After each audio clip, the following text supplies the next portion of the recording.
Hi, and welcome to Tabletop Talk and Draw. My name is Storn Cook, and today, if you're new to the show, what I do is I talk about the intersection between gaming and tabletop role playing gaming and art, because I'm an artist who works in the role playing game industry, and I've got a few things to say about it.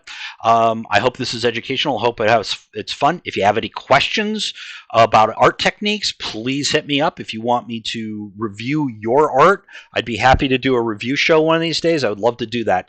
Give you my opinion on stuff like that. I'm an opinionated dude. I can't help it. So I put up a poll on my excuse my itchy nose. I put up a poll on my YouTube, and I only had about 3 respondents, and was like, "Do you want to see me draw fantasy next? Do you want superhero? Do you want action?" And I got superheroes in action. So I am doing a superhero in a action pose. I decided that I wanted to do a woman. I decided to make her African American, and I decided that she was going to be some kind of energy projector. And the pose is, a lot of foreshortening with her, firing an energy blast, sort of to pass the viewer. So I had a little bit of a hiccup, and I jumped ahead, and my camera stopped filming for some reason. So we lost about 5 minutes there. Not a big deal. You can see that there's a bit of an outline, and now I'm coming in with a brush pen that has Indian ink loaded into it, so I can ink her fairly quickly.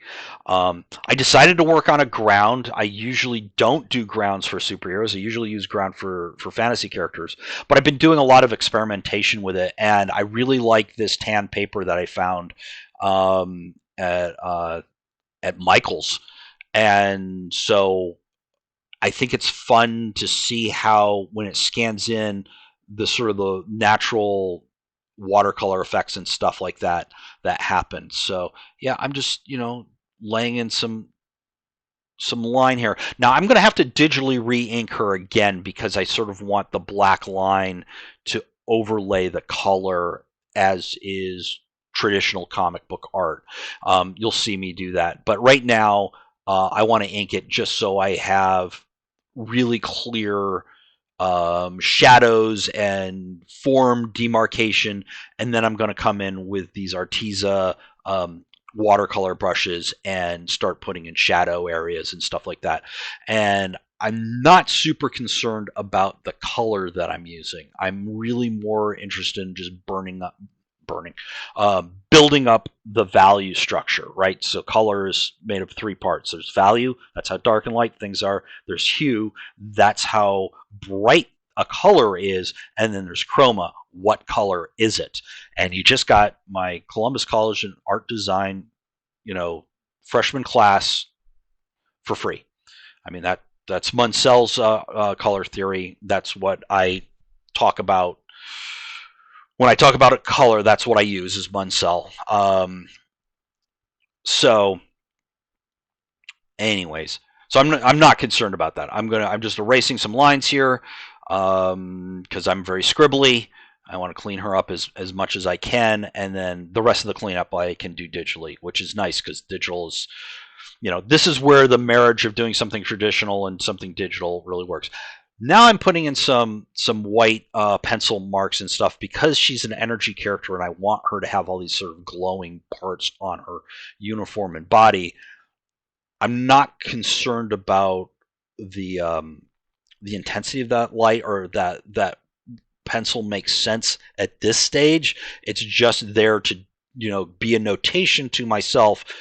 When I get to digital, this is going to be where you're going to put your energy color first and foremost, and then think about how that energy bleeds across the rest of her form, on the rest of her uniform, on her face, on her helmet, her hair, etc. So yeah, I'm using these Arteza brushes. They're really nice. I like them quite a bit. They're a watercolor brush. This one is oops, let me hold the other angle. See there, sort of a light blue, gray, dark. I use that for her gloves, her helmet, and her greaves. They're not really greaves, because they don't protect the shin. They're just some kind of weird superhero or supervillain thing. I don't know. You don't have to worry about being, accurate. in superheroes. It's make stuff up, make it look like it's visually interesting and makes sense visually. You don't have to justify it in the real world. I think that's a lot of times why supers have capes and the whole no capes on supers.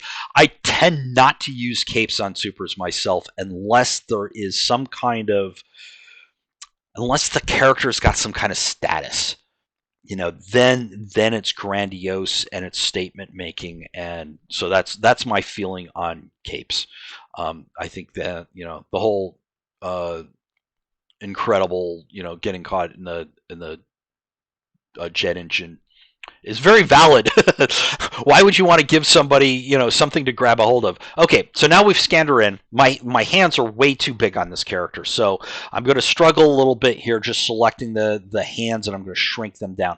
But in the meantime, you can really see how some of those textures came through really interesting. They were a lot lighter to the visible eye, but when they scan in, they scan in kind of dark. But I like that. I mean, I'm just interested in them for their value, not how what color they are or how intense that color is.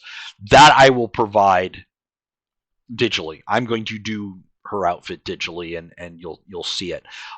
So right now I'm doing another pass with inks, and this was a lot of fun for me. And I usually get kind of bored by inking because I've done it for years and years and years. But it was fun to sort of revisit something I inked and said, okay, do I like this line? Do I not like this line? And I can adjust it slightly or change it considerably. So that was really fun for me today. Yeah, and just I'm reworking in the hair a little bit, and we can really see the features start to pop out when that digital inking goes on. The other reason I do that is practical, because once I have it all done, I can select just her and make another layer of just her, and then I can work on the background, and I don't have to go right up to the edge. I can just go right behind her and do whatever, and you'll see like that sort of on her left arm, there's that sort of more tan square. That will go away because of something I can do in the background. Yeah. So I'm really trying to when I ink, I try to think about how thin a line should be, how thick a line should be, how where to make it thin, where to make it thick, all in the same line, and that's not easy to do. I find it harder to do digitally than I do traditionally. If I'm using a traditional brush, I find that task easier to do. There's something about digital is a little still mechanical, and it's because my stylus will go from thin to thick a little too quickly, and I've tried playing around with it, and I just haven't found that sweet spot where I can get the more pressure I put on the stylus, the thicker it will get in a very even way. It tends to go thin, thin, thin, and boom, and then it's big, and I'm like, no, that looks like terrible. That looks like crap. So right now I'm working on the energy effects. She's going to be a light character, so I'm thinking I could have gone light green, light blue, light purple, whatever. I decided to go yellow, and there's a lot of parts on her costume that are going to be that energy yellow, and I wanted to do that first. I usually do energy effects last, but I wanted to do it first because I wanted to have that to build her outfit against, the colors in her outfit against. And I decided to go orange. Um, and the reason I went orange is because there's not a lot of orange out there in characters. I mean, the thing is, his skin's colored orange, but he doesn't wear orange. Orange, so I think it's sort of an underutilized, and it's kind of a neutral color. Like, is she a villain or is she a hero? Don't know. Maybe you guys will tell me. If I had gone purple and green, which is the classic like Marvel's mid '70s villain colors, that yellow would look very good against a green and purple. But I didn't want to make it that obvious. I didn't want to. Even if you don't think it's obvious, it's Doctor Doom was green, was purple in his gray armor, right? The Hulk, who's almost a villain, is purple and green. Mastermind, purple and green. I mean, there's just so many. The leader, purple and green, and he sometimes had an orange jumpsuit. Um, uh, yeah, I mean, you look at the Fantastic Fours, you know, like there's that poster with all the characters on it. I think Jack Kirby might have done, and so many of them have purple and green. It's bizarre. But anyways, yes, I decided to go red and orange, and with the helmet and gloves and sort of shin guard thingy as sort of a gray blue. The red's not in yet. The red will come in a bit. So yeah, this might be a great time to say, hey, if you like this kind of content and you want to see this channel grow, I would love to see this channel grow. I'd love to see more people contributing and sending stuff in, and like if you've got art that you want me to critique, I'd love to do a review show about game art. I'd love to. I love talking design. I love talking storytelling. So yeah, throw me some artwork and I would be happy to give it a critique and to help out if I can. I want to help out. So, please hit that like button. Please hit that, subscribe button. Helps out the algorithm, helps me out, helps me grow. So, yeah, here we are. We're getting closer to the end. Right now, I'm really just trying to decide on how I want to do the background. I do a couple of little touch-ups here, but I think she's pretty much done. And in the end, I end up going with a solid background. The original ground, I just tonally corrected it so it was a little lighter. And you'll see that about now. That's it. That's the tonally corrected. There it is. So if you made it this far, thank you so much for watching. If there's something you would like to see done in the future, please leave me a comment, and and I will, certainly take it under consideration. I would love to hear if this helps. If you get ideas for your role-playing games, or if you get ideas for what you want to draw next, if you're an artist. Yeah. So thank you very much. Keep on keeping on.